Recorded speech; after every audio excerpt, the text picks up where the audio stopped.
Title: My granddaughter was living in a storage room because her mother wanted her to be a lawyer. Chapter 1: The Visit That Changed Everything. I remember that morning clearly. It was warm, the air soft with the smell of blooming flowers. Kyle and I were having a quiet breakfast talking about how we missed Violet. It had been months since we last saw her. Then the doorbell rang.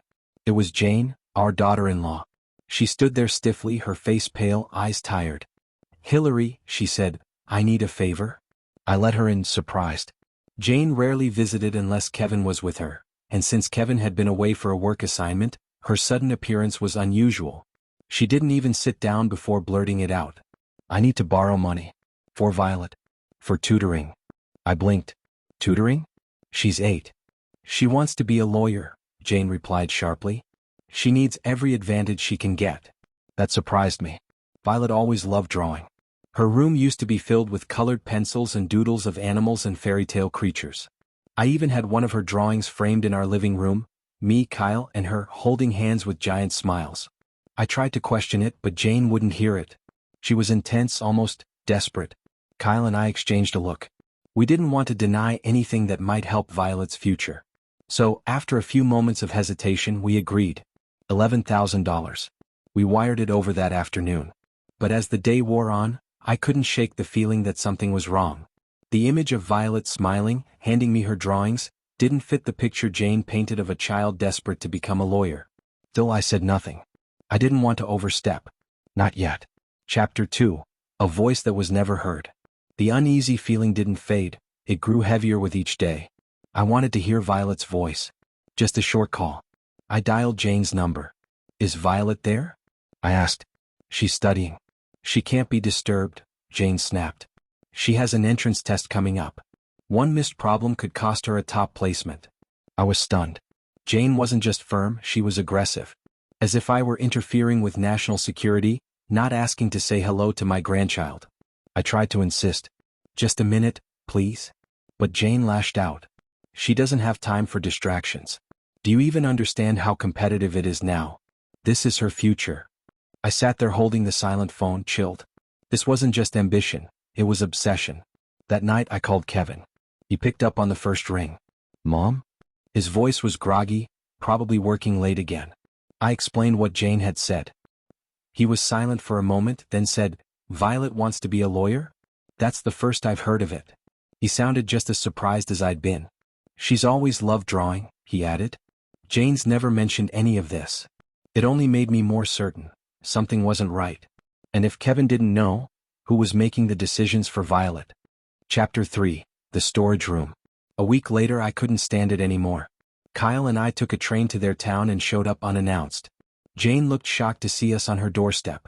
She stammered, "Violet isn't feeling well. She's resting." "Resting? Again?" Kyle clutched his back and groaned. "Ouch, my back again," he said loudly. "Is there a chiropractor nearby?"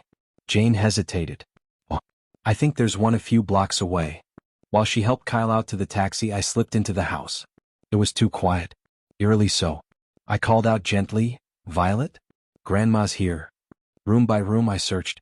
Nothing. Then I reached the door to a small and used storage room. It was closed. I opened it and gasped. There, in the dim light, Violet sat huddled against the wall. Well, eyes hollow. Books and worksheets scattered around her like a fortress. "Violet." I choked out. She looked up slowly. "Grandma?" I ran to her, heart pounding. "Why are you in here, sweetheart? Why didn't you turn on the light?" "I use a flashlight. To save electricity," she whispered. "I've been here for a year. A year. Studying, eating, sleeping in a storage room." My knees buckled. How could Jane do this to her? Chapter 4: The Truth Behind the Dream. I held Violet tightly as she told me everything.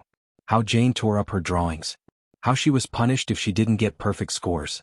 How she had to sleep outside if she failed tests. "She said I'm going to be a lawyer," Violet said quietly. "Even if I don't want to." The pieces fell into place like shards of glass. I remembered what Kevin told me, how Jane once dreamed of becoming a lawyer but failed. How she had buried that dream for years. Was this what it was all about? Jane wasn't raising a lawyer. She was reviving her own shattered dream, through Violet. Jane returned with Kyle, her eyes narrowing when she saw me emerging from the room. "How dare you go through my house?" she screamed. You locked your daughter in a storage room, I replied, voice shaking. This ends now. We argued. Jane refused to back down. That's when the front door opened, and Kevin stepped inside. Chapter 5, Violet's Stand. Kevin took one look at Violet, her frail body, the dark rings under her eyes, and went white. What the hell is going on here? He asked. I'm taking Violet, he said. We're leaving. You can't. Jane screamed. She has a test next week. Violet stood up, trembling but firm. I'm not going back. I don't want to be a lawyer. I like drawing. Jane's face twisted in shock, then rage. You've poisoned her, she shouted at me. She's supposed to study? She grabbed Violet's arm, trying to drag her away. Violet cried out, struggling to break free. They twisted, tripped, then both tumbled down the stairs. I screamed. Chapter 6, Healing begins with the truth. The ambulance came quickly. Jane had a concussion but no brain damage. Still, she didn't return to normal. Even awake, she babbled obsessively. Study. Must study. Become a lawyer. She screamed at nurses. Mistook strangers for Violet. The doctors called it a psychotic break, brought on by extreme emotional stress and obsession. Jane was admitted to the psychiatric unit. Kevin gained custody of Violet. Jane's parents visited and repaid the money. Her mother cried as she admitted they had pushed Jane relentlessly as a child. I think we broke her before she ever grew up, she whispered. The cycle had been passed down. But we were determined it would end with us. Violet now lives with us. Kevin transferred jobs to be closer. Her smile is back. Her drawings fill the house again, bright colors, cheerful lines. She's surrounded by friends. She sleeps in a warm bed, not a storage room. And she says she wants to be an illustrator when she grows up. This time it's her dream. And we'll protect it with everything we have.